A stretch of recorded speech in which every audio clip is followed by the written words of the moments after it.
Good evening and welcome to a series of videos that have been filmed on the hillside here. I'm not quite sure what order the videos will go out, but you can probably work that out based on where the light is. Should we move a little bit? Let's get some sunlight, shall we? This is about, where's my keys? This is about, I've put my seat right back as well. This is a terrible start to a video, but for you, this might be the first video you're watching this evening, but this is like the 7th one I've filmed. So I feel like, it's like end of the day, you know, I'm winding down, but if I put this video out first, you're all going to be really confused as to why I was so relaxed. Let's just see if we can get a BMW X5. Should we get some sunset? We go about there. Oh yeah, that's totally going to ruin the light for the video, but we're going to roll with it.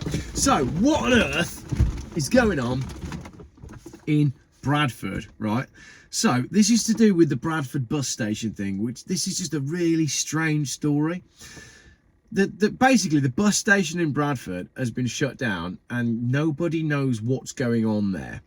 The Telegraph and Argus has asked for a review to be carried out after West Yorkshire Combined Authority, WYCA, not YMCA, said it was unable to provide information about the closure of Bradford Interchange's bus station.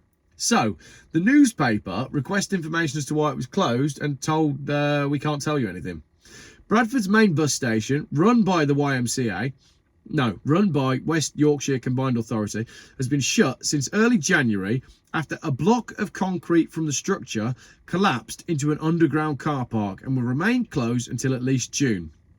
I was sent this story initially because somebody suspected that they had been moving to EV buses, and with EV buses being way heavier than normal buses, they thought that one had fallen through the floor.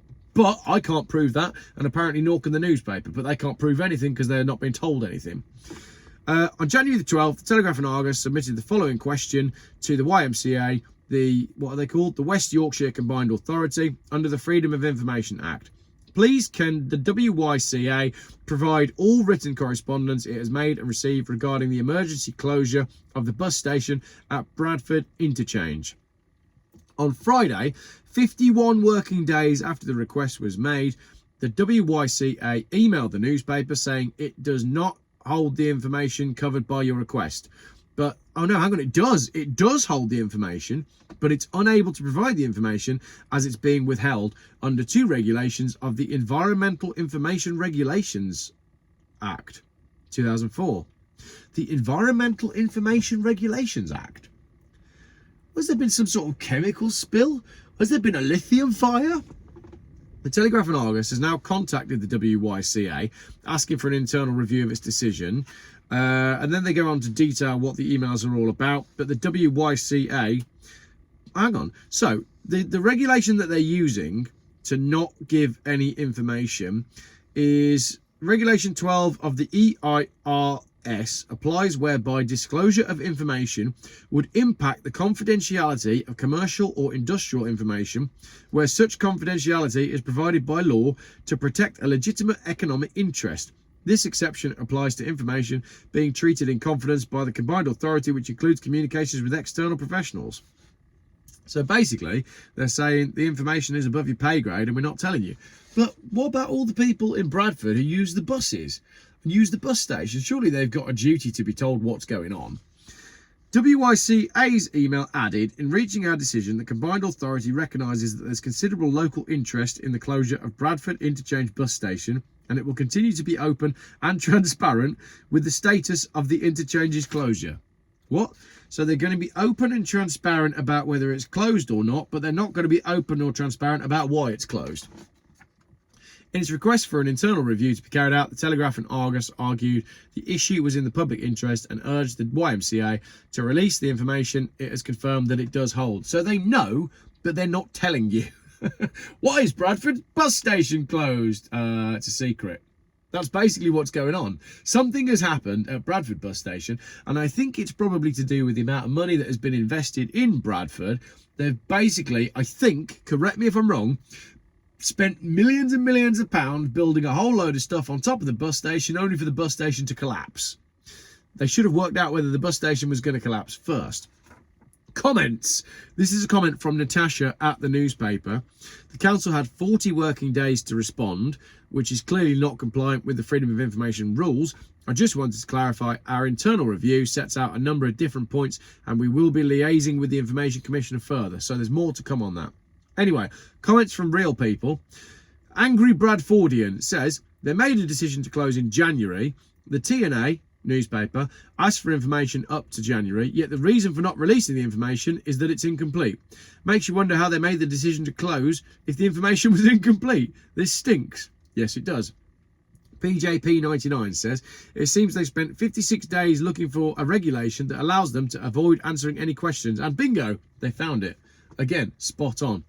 Barry says, they're obviously hiding something from the public, guilty conscience, or scared of the money trail. Who is ultimately responsible for this shambles? Great one, Barry.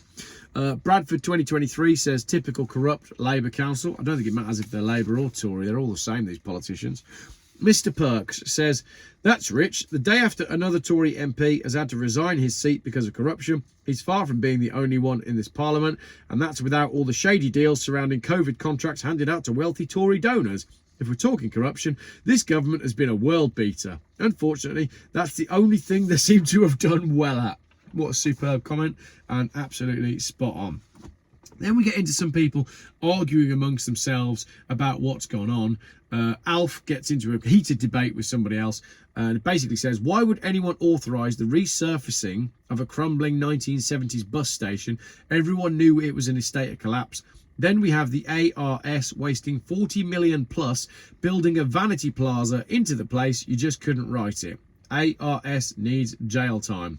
So that's exactly what I said. A £40 million vanity project built on the same thing on top of all the crumbling concrete.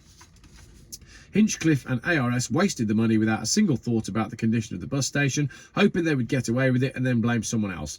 They both need prosecuting for failure whilst in public office and misuse of public funds. We could do with some of those prosecutions going around, couldn't we? The government needs to act on this immediately and make an example of them. Expect the culture gong and all other vanity projects to fail. And then we've got 10 comments that were removed because they break our rules. And finally, a really good comment from someone called The Light. Reinforced concrete has a life cycle of between 50 to 100 years depending on what purpose it's been used for. So do steel RSJs. I'm no structural engineer or builder, but I know that depending on the environmental conditions such materials are subjected to and preventative maintenance schedules in place, that lifespan could be significantly reduced. Given that the road surface and surrounding structures within have been subjected to almost 50 years of vibration and flexing from multiple 10-ton buses every few minutes, every day, week, month, year, and exposed to road salt and water and frozen in winter, expansion in summer with the heat, it all adds up to a heck of a lot of stress and wear on everything structural of the interchange. And you can obviously duplicate that across every bus station that is 50 years old around the country, because there's definitely enough of them. Funny enough, if the damage is extensive, it actually may be the right thing at the right time to demolish it and build a new bus station while all the other revamping of the city centre is taking place. Not very good for 2025 City of Culture, of course, but it's about planning for the future. Is Bradford the 2025 City of Culture? What culture is that exactly? What culture do you think Bradford has? What culture do you think Bradford is known for? I'm not going to go into it because it would spark some sort of accusations in the comments, but I no longer go to Bradford to buy cars because it's where you go if you want to get ripped off. Not saying any more about it. Let me know what you think in the comments. Thank you very much for watching this video. Lots of other videos coming up from this absolutely beautiful spot up on top of the hill. Thanks for watching.